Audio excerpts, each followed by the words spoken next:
Okay, so let's get started. I'm sure you had a minute to take a look at the welcome to class instructions.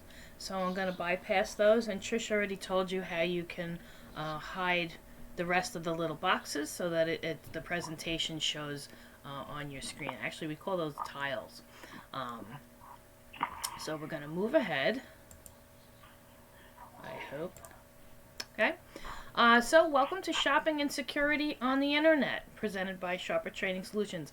My name is Karen, and I have Trish with me here, so the two of us will be helping you if you need any kind of internet help while we're going through this, and of course with information on shopping and security. And please feel free to ask questions, especially now that there's only a couple of people in the room. It'll be easy to have a nice conversation back and forth. Yeah, that's fine. You can even leave your microphone on if you want, unless you end up with some noise in the background. It can be conversational. Just point out on this screen here, if you have any questions after the presentation, anytime, feel free to send an email to info@stsico.com, STSICO. Any questions about this presentation or technology in general, we'll get back to you generally in a day or two. And the other thing is, this is our website here, www.stsico.com. This whole presentation is actually on our website in the manuals section. So when you go into our website and you click on manuals, you can actually look through. You would scroll down to the lecture section, and you'd find safe. Forgive me. I always forget. I call it safe shopping in my head. Is this one called Safe Shopping, Trish? It's called close. Shopping Safety and Thank you. Security. I knew I had it wrong. Shopping, yeah. In my head, I always call it something else. Anyway, when you go through there, you'll know which one it is.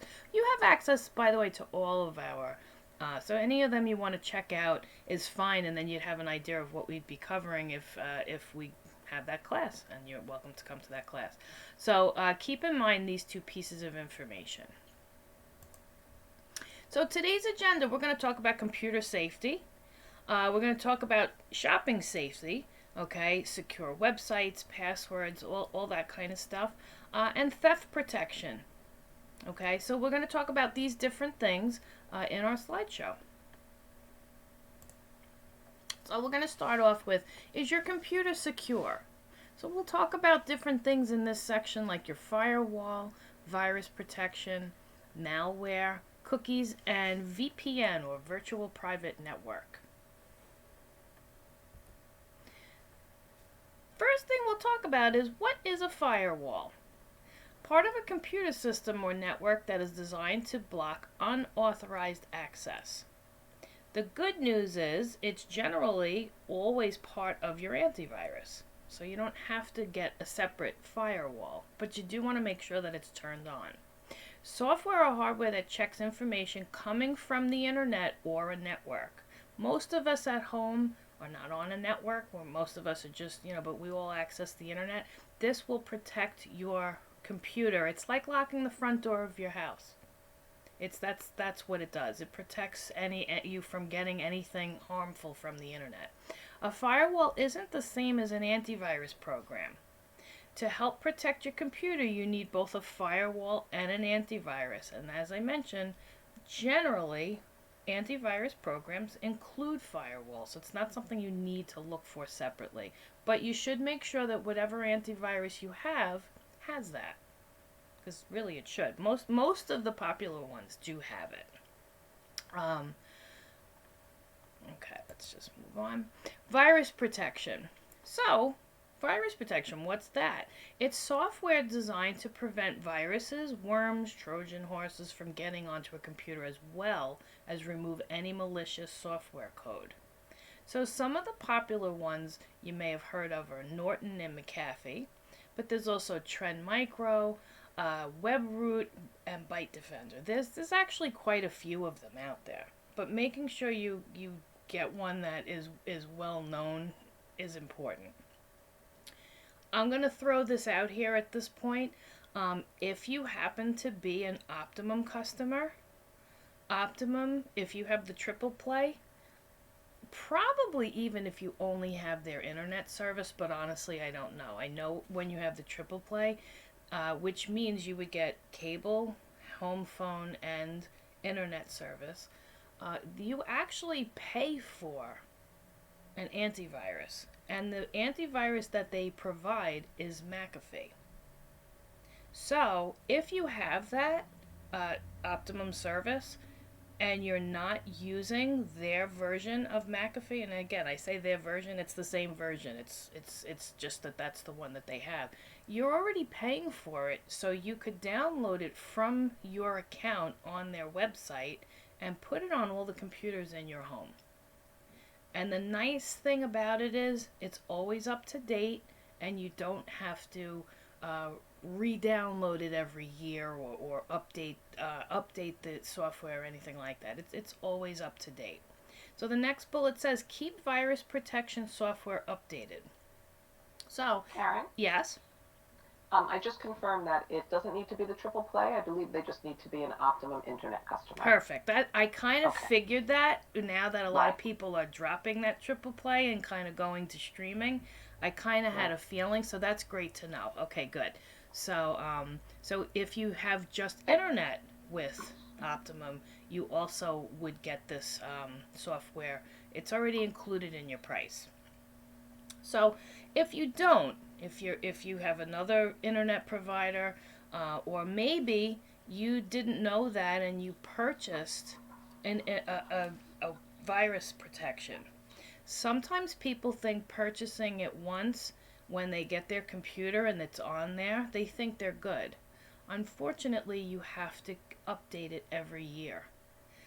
And the reason being, viruses are getting smarter and smart. It's not really the virus, it's the person behind creating the viruses. They're getting better and better and better. So if you have a software that was put on your computer 2 or 3 years ago, it's not up to date and it can't fight the newer viruses. It has to be kept up to date.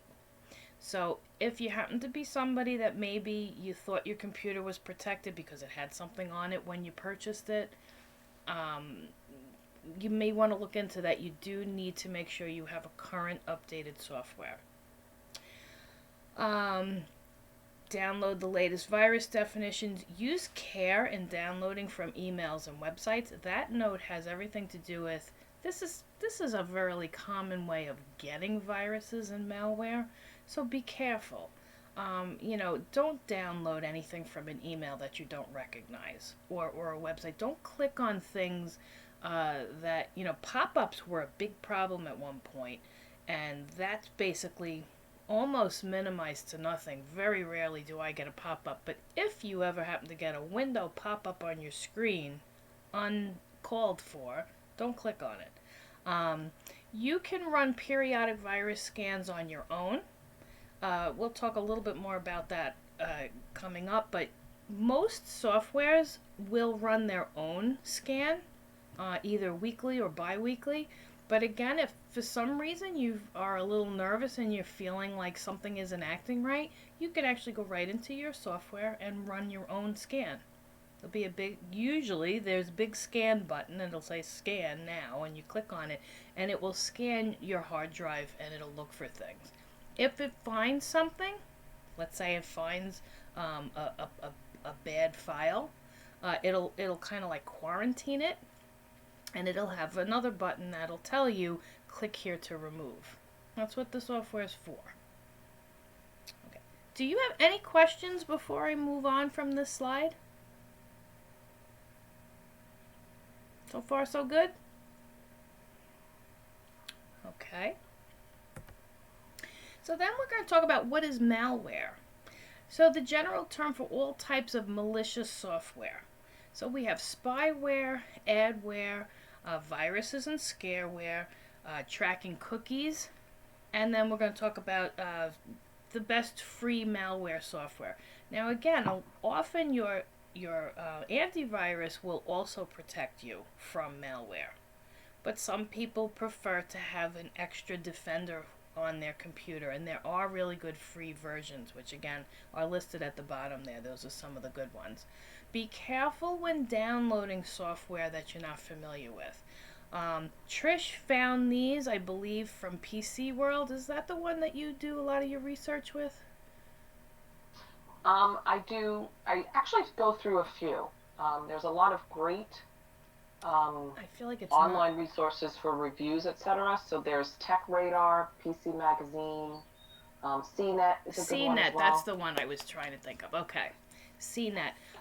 You do want to do so. The fact that these are listed here, these are good ones, and you don't have to be afraid of downloading them to your computer. Always be careful downloading anything to your computer, because unfortunately, this is what people out there who are trying to spread these viruses, they put things in different softwares and they're hoping somebody downloads it. So you want to make sure that you try to stick to things that come recommended, that have been studied, and so these happen to be just that. Spyware transmits personally identifiable information. Spyware kind of is something that gets, again, it could get downloaded by visiting a certain website, it could get downloaded by checking your email, and a lot of times it kind of attaches and it's kind of watching what you're doing and recording what you're doing. You need a good antivirus software.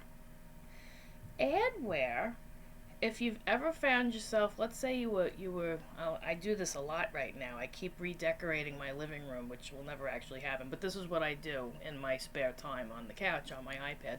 And maybe I might have checked out a couple of couches in Raymore and Flanagan. And a couple of hours go by, and maybe I'll go on Facebook just to see what's going on there. And what do I see but the couch that I just looked at? How did it know? That's adware. So companies actually pay a lot of money for that. And what they do is they want to put that couch that maybe you might like. They want to put it back in front of you. So they follow what you're looking at so that they can advertise it to you when the opportunity comes up. That's adware. We talked a little bit about viruses already.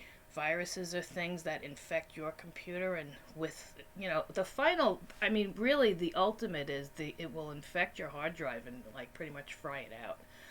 But they also like to go from your computer to try to infect other computers, and again, good antivirus, that won't happen.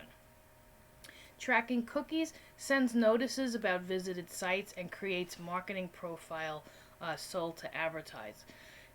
Cookies are the things that if you've ever gone online and filled things out, it does kind of an autofill. It maybe remembers your name. It maybe remembers different things. It'll remember, let's say you went on Kohl's.com and you put a couple of things in your shopping cart, and maybe you didn't log in. You don't have an account there. When you go back in, it remembers the things that you had in your cart. That's really what cookies are. Um, they're not real harmful in my opinion, but you got to be careful because sometimes it will remember your credit card, so you don't necessarily want that. But these are some of the different things that malware, where malware comes in. Do you have any questions before we move on to the next slide? So far, so good? So far, so good. Okie doke. Okay. So, how do you know if you have malware on your computer? Some of the things that you might notice is all of a sudden you have a new toolbar in your browser. So let's say you use Google Chrome, and that's the browser you use. So whenever you want to go on the internet, you click on Google Chrome, and you have a certain toolbar that you're used to, and all of a sudden you see a new one that has like coupons and has all kinds of different things up there, and you're thinking, where'd that come from? Well, that could be a result of possibly a malware getting on your computer. Your browser starts to crash a lot. Again, the browser being something like a Google Chrome, or it could be Edge, Microsoft's Edge. However you get into the internet, it starts to kind of freeze up a lot. Your home page changes. My home page is just the Google search bar, nothing else, no advertising. I love that. If all of a sudden I go into Google Chrome and I don't see my Google page anymore, all of a sudden it's like a really lots of advertisements and a lot of things going on at the same time. Something's up. That's not my home page. That's not what I see. Something's up. There are also silent trackers, which means unfortunately there would be no noticeable effects, which is why, again, if things start to if things get very slow, you notice your internet is very slow, you might want to run a virus scan. Go into your antivirus and find the scan button and do a virus scan. Let it search your computer. Okay, any questions on that so far? No, that's great. Okay. Good job. Good job. Okay. So, cookies. Oh, and this is getting cut off. So, good and bad. Okay. my little bar is at the top, so I couldn't see that whole thing. So, cookies are small pieces of data. We talked about that a little bit a couple slides ago. Sent from a website and stored on the user's web browser. Like I mentioned, it kind of finishes when you're typing into a field. Cookies are designed to be a reliable mechanism for websites to remember information, such as added in the shopping cart. I mentioned that before. Pieces of information the user previously might have entered in a field, such as your name, address, passwords, and credit card numbers. Again, that's where I'm not a big fan of that part. Great for speed. In other words, it automatically, fills that in for you, which is nice.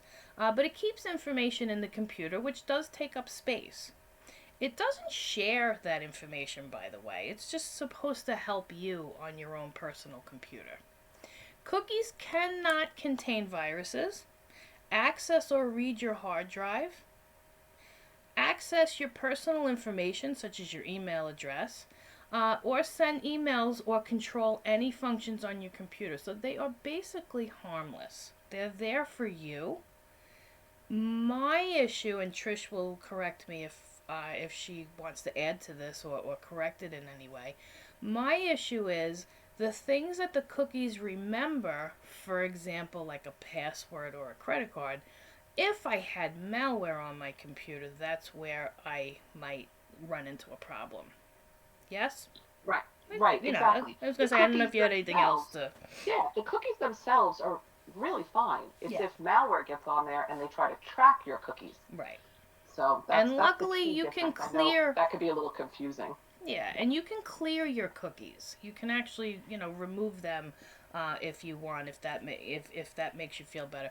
And if I'm not mistaken, nowadays a lot of different websites will specifically ask you if you want it to remember your credit card number, and if you don't agree to that, it won't. I don't think the cookies are saving that information anymore because of the possibility with But a good safety measure is shop with PayPal. But that's not what this part of the class is about, so we're gonna move on. Yeah, we'll get to that later. Okay. So far so good. Okay. Whoop, it didn't pass. Sometimes I have to use the little arrows at the bottom. Okay, so now let's talk about VPN, or Virtual Private Network. So a VPN is one of the smartest ways to protect your privacy online and maintain your data security. So this isn't referring to writing your life story in Word.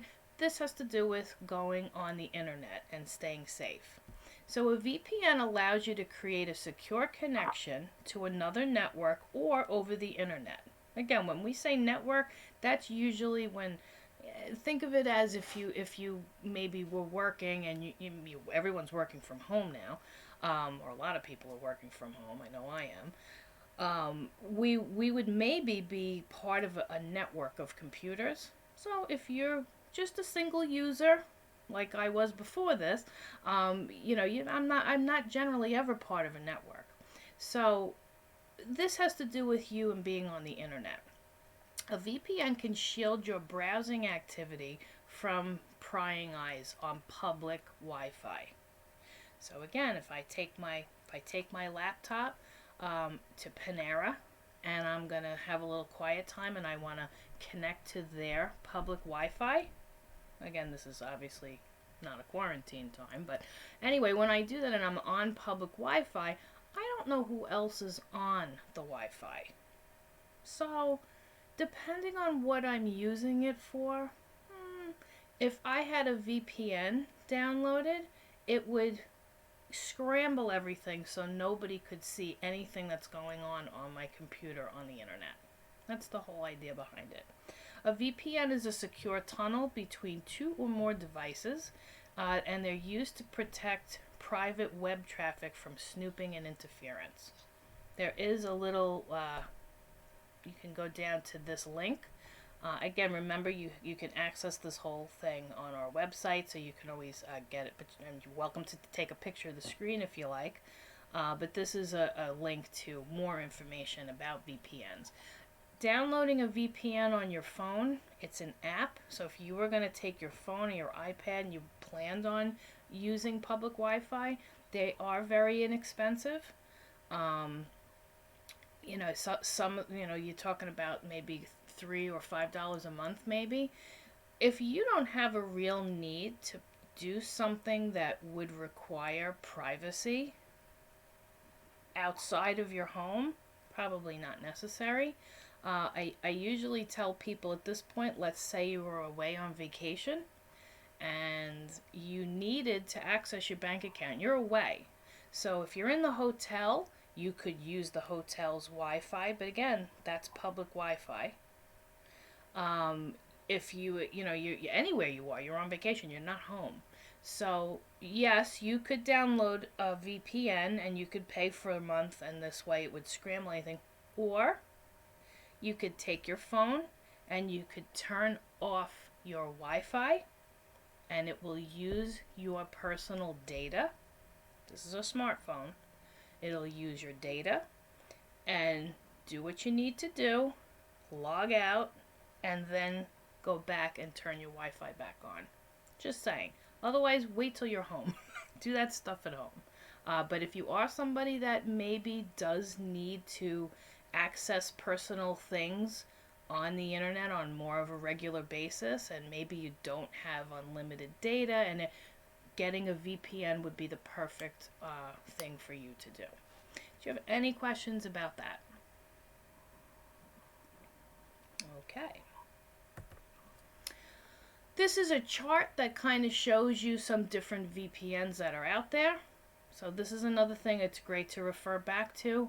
Trish has done all the hard work for you, so you kind of get an idea of what they are, some different ones that you could use that come highly recommended. And at the bottom of the screen, again, we have a link that you could always take a look at to do some more research on your own. And Karen, yes. I just wanted to mention real quick, Mm-hmm. The price for these VPNs are monthly, and they're usually maybe $3 or $4 a month for a single user. Right. So if someone does plan on going away on vacation for a while, let's say, a month, maybe in the future we'll get back to cruising around the world. Right. And, you want to just protect yourself from the Wi-Fi on the ship, you could just order 1 month. And for that $4, maybe $5, exactly. it could be worth it. But it's not something that you have to pay for all the time. Just right. You're not locked into a 1-year subscription or something. You could cancel it when you're done. Okay. Okay, so here we are. Our shopping website's secure. I certainly hope they are. Okay.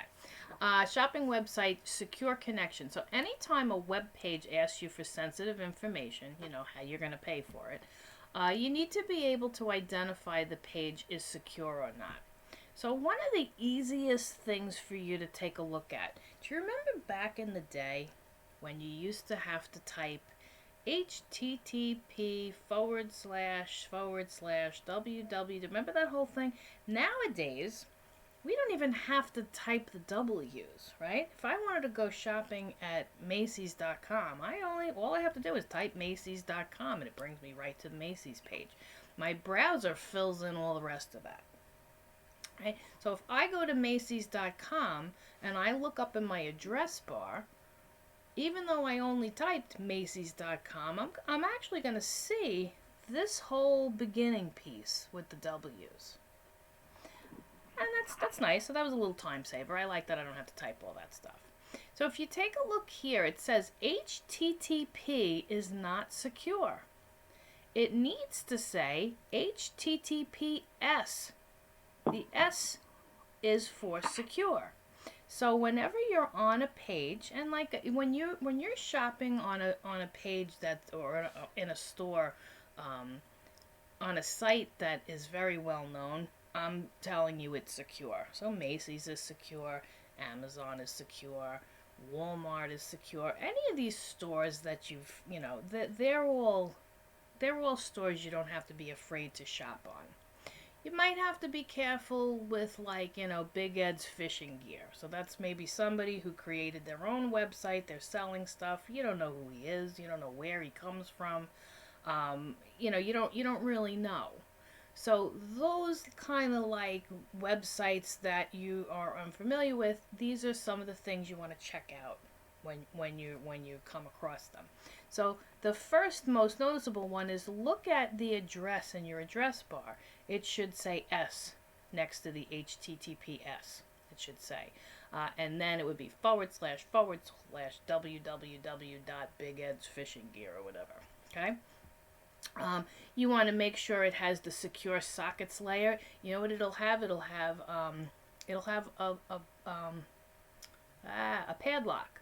And believe it or not, if the padlock is open, it's not secure. Padlock has to look locked. It's a little picture in your address bar. And I'm sure if you have an older version of Windows, which is not as common anymore, sometimes the lock was in the bottom, in your status bar at the bottom, but I have a feeling it might be a few versions back. And then there's also the certificates and security symbol that we're going to take a look at.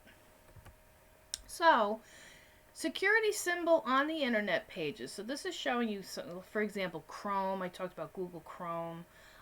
If you take a look at this address here, here's the lock I mentioned. Notice it's locked. If this was an unsecure site, that lock would be open. Okay? Something you probably never noticed before, but that's something to keep in mind when you're taking a look. Then we have here HTTPS. See the S there? Maybe I'll zoom in. Okay? See the S there? Now it's easier to see the lock too.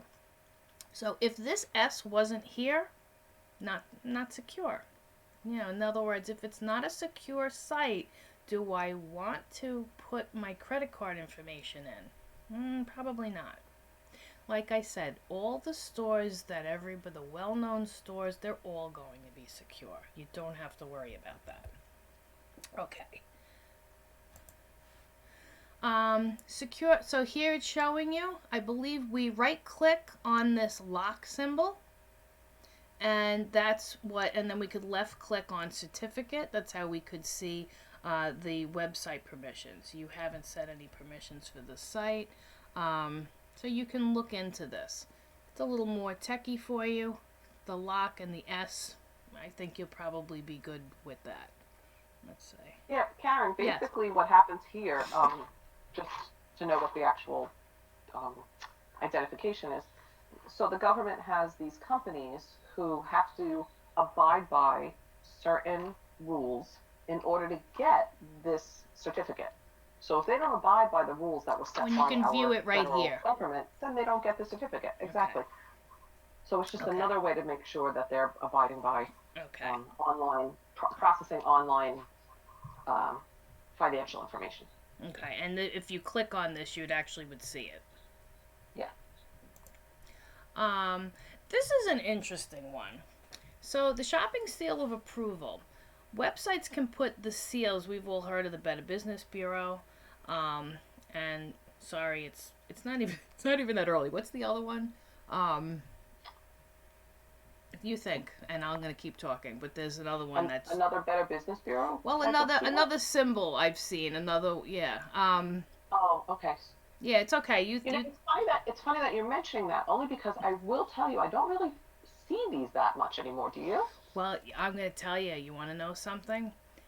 I'm gonna tell a quick little story. So I actually don't know why, but I worried recently because I thought of the puppy stores, and I thought to myself, where are all these puppies now? Because that can't possibly be. I'm thinking, that can't possibly be essential to buy it, right? Right. And I actually went on a local store recently, and by the way, because they sell pet supplies, they are considered essential. So the store is open, so I don't have to worry that somebody's not really taking care of these puppies. Although I don't know how good the care is, but that's a whole other topic. But notice it says here that they put these symbols on their website, so that you know that they are, they are sealed with the Better Business Bureau, right? But the whole thing is, make sure to click on the seal to confirm they link to the organization that created them. And when I went into this store, I saw this and I actually clicked on it, and it's just a picture. It doesn't bring that. Oh. Yeah, so that's what was interesting about this. Make sure to click on the seal to confirm they link. So in other words, if I went on that page and I see this Better Business Bureau, it should be a link that brings me to the Better Business Bureau page. That's how I know it's that they truly are in good standing with the Better Business Bureau. Exactly. If it's just a picture, as you'll see, some unscrupulous merchants will put these logos on their sites without permission, which is exactly what they did. And I thought that was interesting. So again, to me, a puppy store is exactly, first of all, not a great thing. Again, I don't want to get into that, but that is not a Macy's, or that's not a big chain store. So you do need to be careful with these smaller stores, smaller businesses, because again, they need to put certain standards of safety on their site as well for you to shop, and they don't always do it. So that you really need to watch where you're shopping when you're looking at stores that are not the big stores, in my opinion. Okay. Any questions or comments on my story about the puppy store? Okay. It's fine. We don't have to talk about the puppies. I got upset when I was thinking about it. I'm thinking to myself, these dogs are probably alone all the time. Somebody probably comes in. I think in those situations, there's probably a lot of fostering going on. Oh, I can only hope so. And I would foster them. That's how crazy I am. I all of a sudden that occurred to me. Could you imagine? Yeah. Anyway, I don't have enough problems. I'm thinking about the puppies in the puppy store. Okay. So, hoax or scam website warning signs. So how can you tell if something isn't on the up and up? Okay? So don't rely on a professional look. Certain little clues you'll notice, and I've seen it. Maybe the text that's written, maybe it's all in capitals. You might see exclamation points through it, like just in the middle of a word, or you may see misspellings, and you may see grammatical errors. These are all clues that something may not be right. This may not be a good, upstanding site to do any purchasing on. Will looking at the site hurt you? No, probably not. But clicking on things, again, just be careful. So these are some of the things that will tell you it might not be on the up and up. Improbable delivery times. Payment in cash or check only. I mean, I gotta be honest, I haven't seen that in a long time. But the fact is, you don't ever send cash or a check to somebody you don't know. Never. Pressure for customer to act or buy immediately. Nobody has to do anything immediately. If you need something immediately, they don't. So these are different things that maybe will. By the way, look for the same. This top one here, the grammatical errors. If you get an email from somebody and you see some of these things, don't open it. I've gotten messages from friends in Messenger on Facebook that they didn't send. Okay? You just be careful, and if you see some of these things, just be careful, but don't open it. If it's from a friend or somebody that you know, ask them, did you send me something? And it had you asked me to click on a link, and they'll probably say no, So be careful of things like that. And we know that we can always ask questions throughout or comment. Okay. So let's talk about passwords. A strong password is at least 8 characters. The more characters, the stronger the password. Passwords are typically case sensitive, so a strong password contains letters in both uppercase and lowercase. And strong passwords contain a combination of letters, numbers, and symbols. Honestly, not every single situation will allow you a symbol, but a lot of them are becoming acceptable. So let me tell you, I'll tell you my version of how to think of this. So what happens is these hackers have a software. Sometimes it's right on their phone. They could be sitting there just minding their business, feeding the birds at the park, and they could have software running on their phone just trying to get into somebody's account. So I'll tell you a quick little story to explain this. I once received two. I'm going to tell you this quickly as I can. I got 2 boxes from Kohl's one day. This was probably 3 years ago, and they were big. They were probably 3 foot by 3 foot squares, and literally maybe 3 inches deep. They were very strange, and I thought, what did I buy? I opened them up to find 2 in each box of the ugliest pillows I've ever seen. And I actually thought to myself, did I buy these? So they were burlap. I swear, it's true story. They were burlap, and they had an orange yarn design on the front of all of them. They shipped them from the 70s. Right? They were really ugly. So, anyway, I opened it. When I opened up the second box, that's where do you know how much these 4 ugly pillows were? $417. Yeah. Wow. I would never. So I called Kohl's. Long story short, somebody broke into my Kohl's account.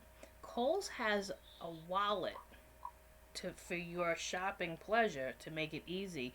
You can put your credit card in there, your Kohl's card, so that if you're shopping online, you can access this wallet, and you don't have to go to your wallet to go find your credit card number, right? Now the funny thing about Kohl's is I can never ever get into I can't get into my account ever. I don't know why. I can never get in, so I stopped trying. So apparently years ago I put my credit card into this wallet and I never took it out because I can never get in. Somebody else got into my account. And this is what they do. The easier the password, the quicker a scan will come across it. So a lot of times people used to make their password. Maybe it was a birthday, so maybe it was just a series of numbers. Or maybe it was a name, their firstborn child's name, and maybe the year they were born. Believe it or not, it's very easy for a scanner to actually come across something like that, as opposed to capital, lowercase, a dollar sign, that's very difficult for a scanner to actually connect to. Moral of the story is you need strong passwords. Did Kohl's give me my money back? Yes. Do you know they didn't even give me... I had to bring the pillows to the store, and they didn't even give me a coupon. But anyway, it's okay. They credited me, and it's fine. But that's actually what happened. That's exactly... And the people did it. They shipped it to my house so that they could get my Kohl's cash. That was the scam of it. Yes. They got $80 for that. Anyway, okay, so that is the importance of passwords. Hopefully that little story brought it home. Okay, so far so good, right? Okay? I think it's great. Okay, good. Yeah. Okay, so how to pay... Dorothy or Linda don't have any questions, we could always stop for a second to chat. I can have a drink of coffee. Sure, go ahead. There's also a chat bubble up at the top. There's a chat bubble, so if you're not comfortable maybe speaking out, maybe you just want to type a question in, I'll be monitoring those and I can answer any questions for you. Okay. So now we'll talk about how to pay securely online. So obviously we can pay by credit card, which is protected by the Fair Credit Billing Act. Many credit card companies insure purchases. So you can always pay by credit card, but you can also pay by PayPal. Okay, so this acts like a digital wallet where you can securely store all your payment options in PayPal, and it's free for buyers. So PayPal makes its money by the stores or from the stores that allow that payment type. So again, if Macy's lets a buyer use PayPal, which I think they do, if they allow a buyer to use PayPal, PayPal gets paid by Macy's, not the buyer. So if you're shopping, PayPal is completely free to you. PayPal works in this way. I go, again, I'm going to use Macy's because why break the streak? So I'm shopping on Macy's. I find a pair of shoes. I add it to the cart. I complete my sale, and it says, how do you want to pay? And I see the PayPal button there.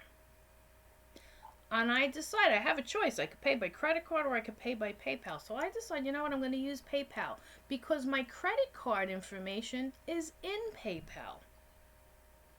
So I click on that PayPal button, and it actually takes me from the Macy's site and it brings me to the PayPal site.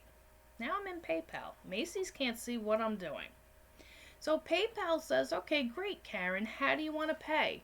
So in my PayPal account, because I'm pretty comfortable with it, and I actually accept PayPal payments when I sell stuff on eBay.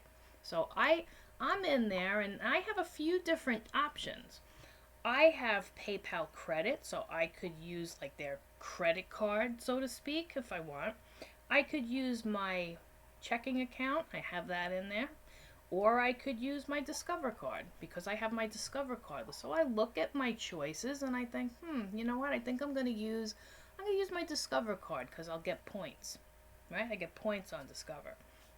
So maybe I'll click on that and I'm going to click on the button to process.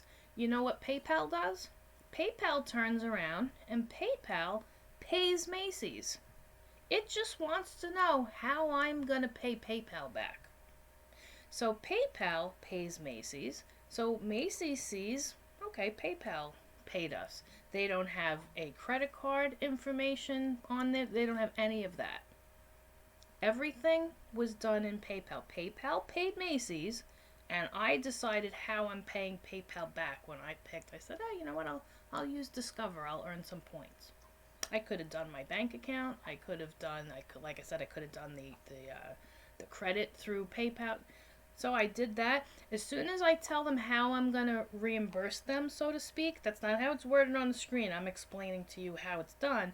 As soon as I hit that, I am brought back into Macy's. Macy's is very happy to get the PayPal payment. They pay a small fee to PayPal to get that. And my order's done.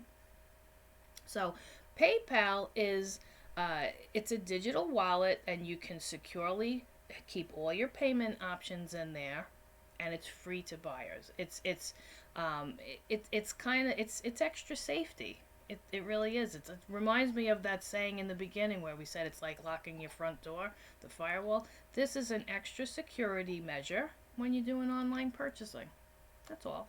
So if you have any questions on PayPal, I honestly, So, yeah, go ahead. Karen, Yes. I was just chatting with Dorothy. She's having a problem with unmuting her mic. Oh, So okay. she didn't want you to think that she wasn't she was ignoring us or Oh, not okay. hearing us. She was having a problem. And unfortunately, I can't unmute her. I can only mute her. It's not, Well, at it's least just she one of can the use the features. chat bubble, right? So if she has questions, she can always type Right, it. exactly, Mm-hmm. exactly. So she has questions, that's fine. It's a little strange. She entered through the web. Um, I'm trying to see if I can direct her. I think, Dorothy, maybe right click on it and see if there's an option to unmute. Maybe try that. If you unclick, I'm sorry, if you right click, see if you can unmute it that way. If not, we'll just move forward and you can always ask your questions in the chat bubble, or please feel free to call us afterward if you need us to go over something again. Okay? All right, Karen, sorry. Excellent. Thank you. No, that's okay. I was just about to say I can't. I sometimes don't remember if there's another slide about PayPal, so I don't want to skip to a new topic if there were PayPal questions. Let's find out together. Oh, okay, there is. Discover the benefits of shopping with PayPal. So this is kind of going to reconfirm what I already just kind of told you. So you get There's one more purchase. after that, too. What's that? There's one more after that There too. We probably really is. have I PayPal. I just sometimes forget what, and I apologize. Sometimes I talk about things like a slide ahead, and but that's okay because this will just kind Exactly. of Yep. confirm purchase protection for buyers, return shipping on us. So that's the other thing. When you do a return, if you did the purchase through PayPal, PayPal will pay for the return if you wanted to return the item, and they are excellent as far as their customer service. If there's a problem with doing a return, or if something gets lost, they will reimburse you and they'll fight for their money back. They're really excellent with their buyer. I mean for their sellers too, but I mean they really are excellent customer service wise, and they are really showing up in more and more shopping opportunities, which is nice. Okay. All PayPal account holders get these benefits. Again, I probably just spoke about a couple of them. Secure payments. Okay. You have 24/7 fraud protection monitoring. It alerts you if something suspicious happens, just like if we're dealing with a credit card, hopefully. But they are really fantastic. Faster checkouts. And it does help you keep your rewards. Like I said, I could use my Discover card through there. I still get my points. It doesn't mean you can't get the benefits of your credit card. You're just using PayPal to kind of, put your credit card in a bubble so that nobody can see that information. It's great. Okay. We also suggest check out website for refund policy. So again, when you're looking at something, I'm going to talk about Amazon in a second. But again, with Macy's, Macy's is great for refunds. Let's be honest, right? So they're always great, but not everybody is. Check their refund policy. Check what their shipping and handling prices are going to be, and your product and service guarantees. Read these things, check up on these things, check on the website's reliability with outside organizations. It's super easy to look up reviews on anybody. Okay, you can go on Yelp, but I mean just googling review on, and put the store in there, and you'll see there's Google reviews, there's Yelp reviews, all kinds.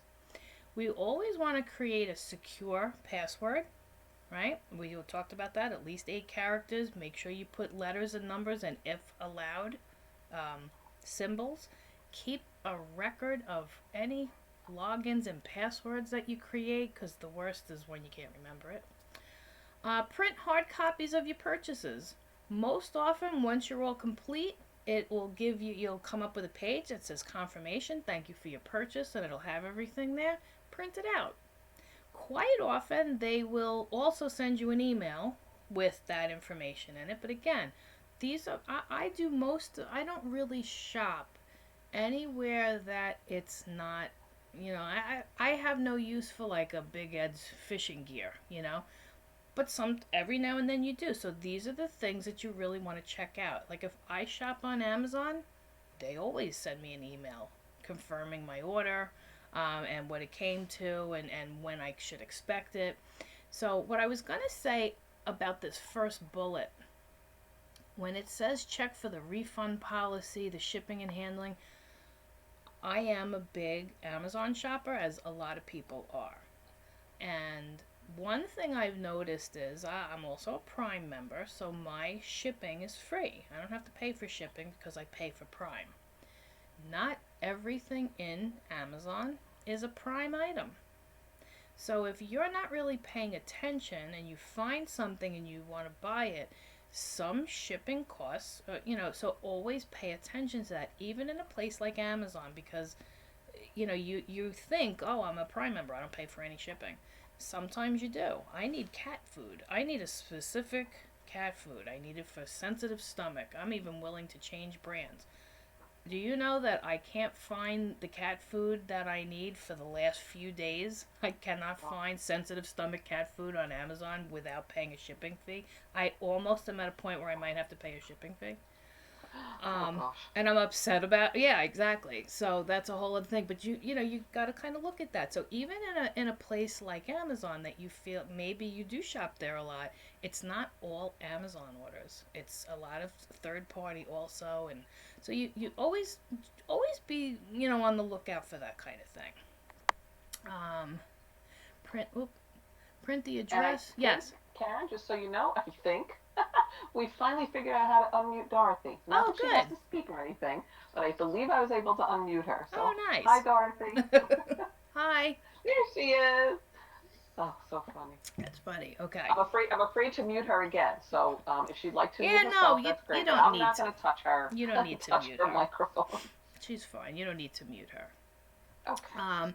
Print the address and order information and product description, which again should really be on that original confirmation page. But this again has so much more to do with these smaller, online shops. This is just Right. make sure you are able to keep track of where you purchased from, and this does not really apply, like I said, to Macy's or something like that.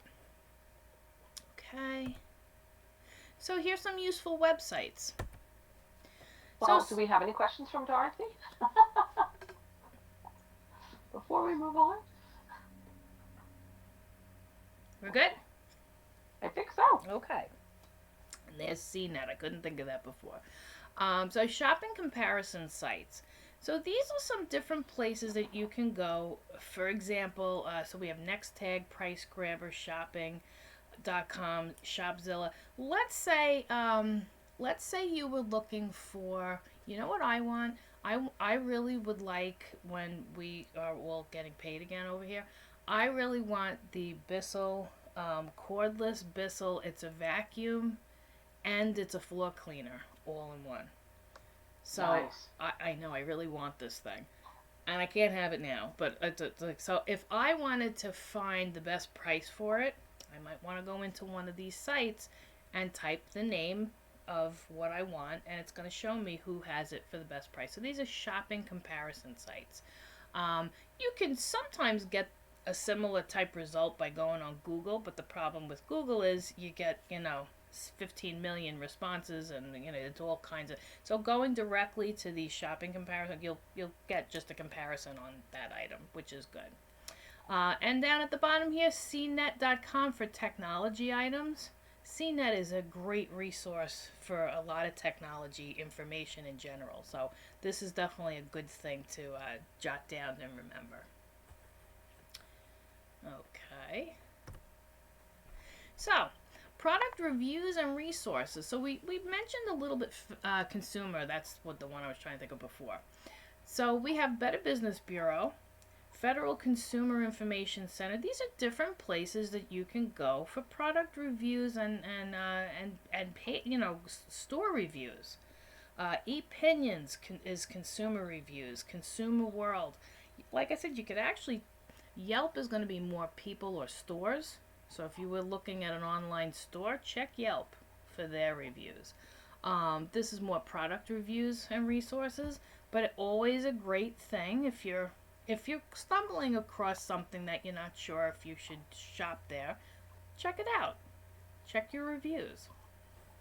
As I mentioned, you can always take a picture of a screen if you want to keep something, not forget it, or access it on our site, stseco.com. Not a real saint. Okay, sorry, I can't help it. I tried to get through this whole presentation without saying that, but it came out anyway. Okay, so some coupon websites that are good. Retail Me Not. Ebates, which actually was purchased by a company called Rakuten. Oh, yes, it was. I forgot to update that. Yeah, that's Thank okay. you. So Rakuten now owns Ebates. You might still be able to get in through Ebates, but I'm not really sure. And we have coupon.com and smartsource.com. This would be like your groceries over here. I'm going to talk about Ebates or Rakuten. Do we have a separate slide for that? No, right? No. Okay, no, that's fine. This particular part. That's okay. Yeah, I just will talk to you quick about this. Ebates or like I said, Rakuten. When you're doing your online shopping, if you go through that one gives you cash back. So definitely check that out. When you go into Rakuten.com, it also has an app for your phone or your tablet. But you go on the website, hundreds of stores are listed there. So if you were going to be shopping at Famous Footwear or Macy's or any of those stores, when you go through Ebates, you'll get anything from 2% to sometimes 12% back from shopping through that site, and they'll actually send you a check. Now, this isn't a class about that, so I'm not going to go any further into that right now, but I highly recommend that you check out Rakuten.com or eBay. I have a feeling if you go through Ebates, it'll probably still bring you there until everybody's really used to the new name. Um, Check that out. They really do send you a check, so it's pretty cool. And the other ones are printable coupons and coupon codes that you can use. Karen, you Yeah. are correct because I just tested it. So ebates.com will Ebates, still yeah. route you to Rakuten. I had a Yep. feeling it would. It will probably work like that for a good year or so, until everybody's really familiar with the new name, I Like imagine. forwarding a phone number. Yeah, right. Okay. Any questions on that? Okay. Then we also have some online auction sites. We talk about these things because again, we don't want you to feel like, is it safe? Yeah, it's safe. We have eBay. Amazon has some auctions, although they have a lot of direct priced items. Um, and we have Deal Dash. So these are auction sites. What does that mean? It means somebody puts an item out there. Maybe I'm going to sell this brand new hand cream. Smells delightful. I put it on there and maybe I'm auctioning it off and I started out at 50 cents. And I'm hoping that people will say, oh, I love that scent. I'll pay $2 for it. And that person says, I'll pay $3 for it. And hopefully maybe I'll end up with $6 for this. Anyway, it was the thing that was closest to me. So I use that. Anyway, that's what an auction site is in case you weren't sure. Like I said, Amazon does have an auction section. There are items that are auctioned, just as eBay has buy it now, which means it has a set price. So that's what auction sites are. They are safe. They will have the S and the lock on them. So these are all safe sites to shop on. Identify theft protection. Okay, so here are some resources you might want to jot down, as I mentioned, or take a picture. These Karen, I can discuss this part if you'd like me to. If you Sure. wanted. Okay, you have something more to say? It, no, I just didn't know if you were familiar with us adding this topic into the presentation. Go ahead. No, you go ahead, and I'll let you know if I think of something different. Go ahead. Okay. So hi everybody. Because of the fact that most of our lives now is online shopping, especially now, it's great to know what resource you have available in case you have any concerns about identity theft. Because let's face it, they are out there. Um, it did happen to me personally in person. So even before shopping online was a big deal, probably 20 years ago, buying a car, someone in the financial department of that car dealership stole my husband and me, stole our information. Really? We had a great credit score. Oh yeah, we had great credit score, the whole thing, and they just kind of went nuts. Wow. Credit cards, applying for things, using. We caught it because we stayed on top of our accounts. We caught it. And so back then, we even put extra protections in place. We put extra passwords on our accounts, etc. So it happens in person. It can happen online. So it's always good to just be aware of that. So let's just go through a few slides here and talk about what you can do to even protect yourself further. Karen, thank you. Mm-hmm. I'm going to let you click and I'll speak. That's fine. So basically, the Federal Trade Commission already says many companies refer to services as identity theft protection. So you might hear commercials or hear it on the radio about all these companies that are going to help you protect your identity. Unfortunately, it's a little bit of a misleading comment because no one can actually protect you from identity theft. They can help you monitor all of your accounts and services to see if anybody's trying to get your identity. So they have some ways of helping you and hopefully stop it before it happens, but they cannot 100% protect you outright. So just be aware of that. There's monitoring services and recovery services.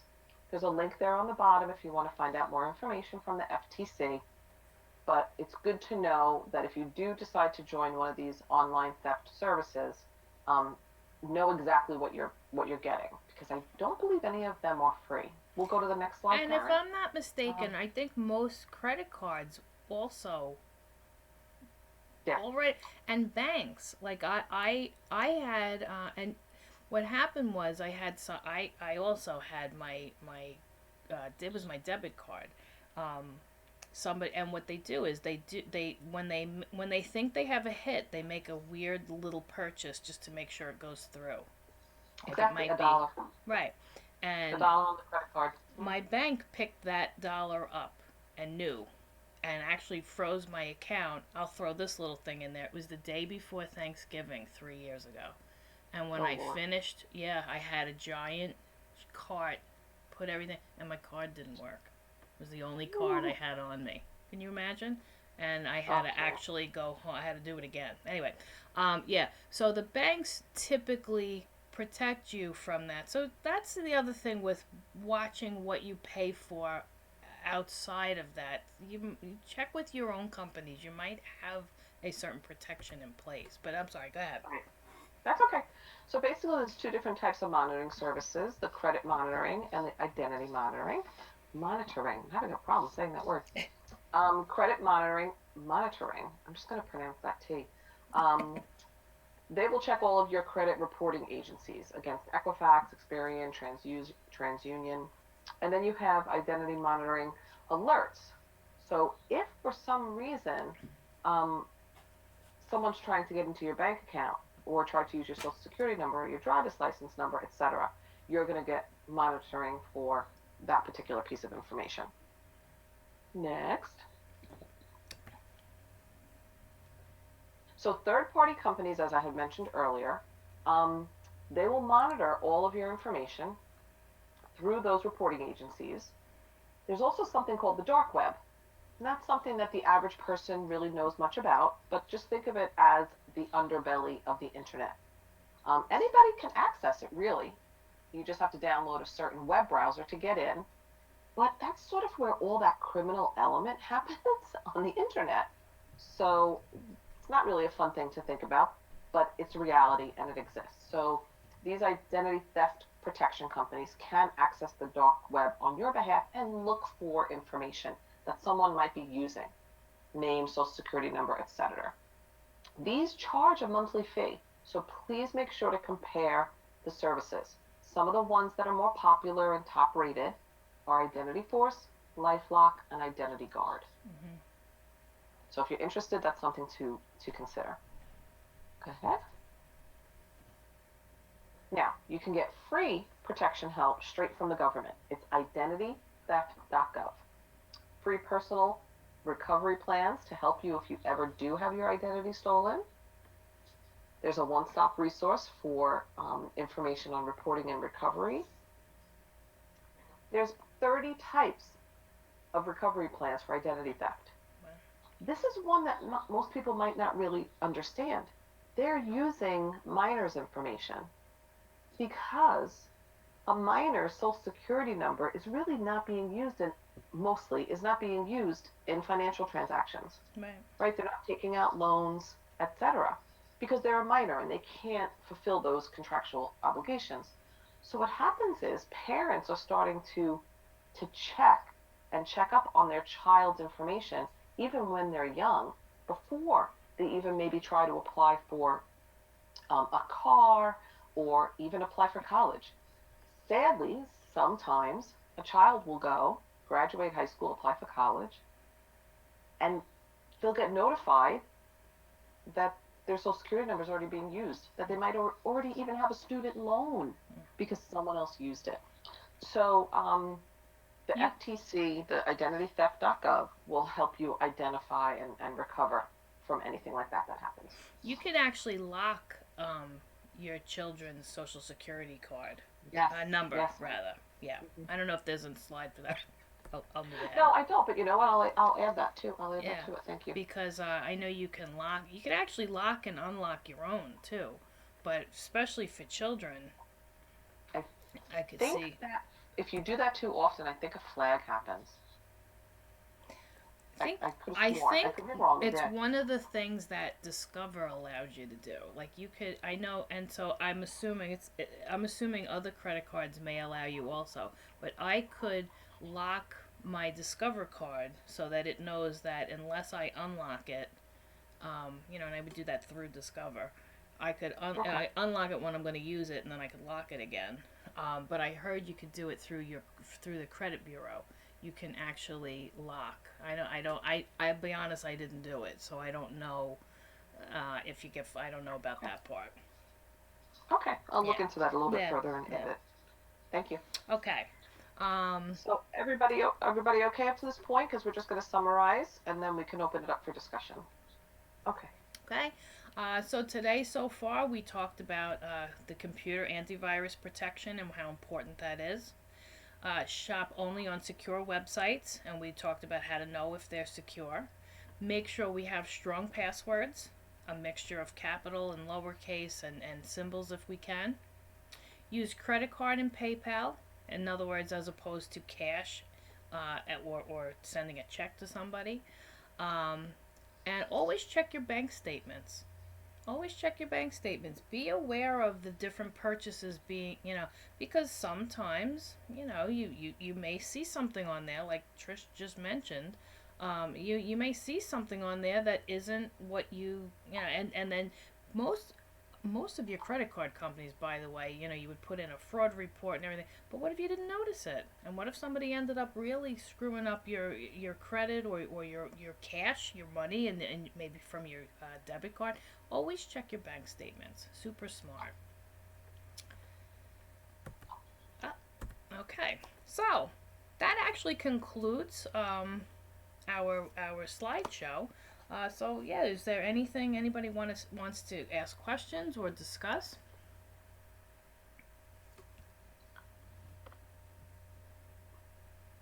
Yeah. I'm wondering now if Dorothy, because I see Dorothy on my end says unmute, but I'm gonna open it's that still up. showing as muted when I click on her. So something must be happening with the GoToMeeting website today, Well, because maybe. I've never seen this happen before. Mhm.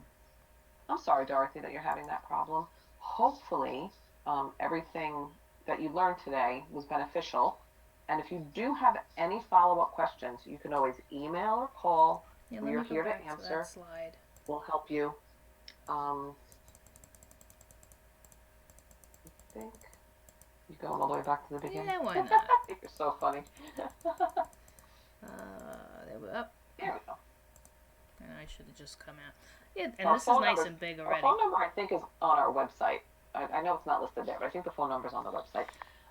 We do not, I believe, have an S on our website, only because we do not process financial Exactly, transactions through our exactly. website.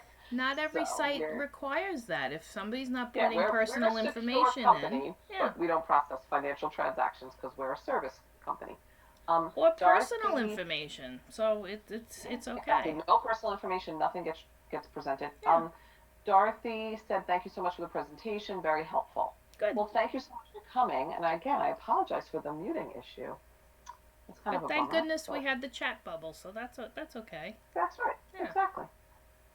So I hope everyone has a lovely weekend, and hopefully you'll come to some more classes. We plan on having a bunch scheduled for the next several months because I think this is going to be the type of um, instruction layout or setup that we're going to have to work with for the next few Exactly. months. So please, yeah, please check with your library or check our website for future classes. Enjoy your weekend. We have a nice day Thanks. today. Hopefully everybody gets to go outside. Social distance. That's right. Uh. Wear your mask.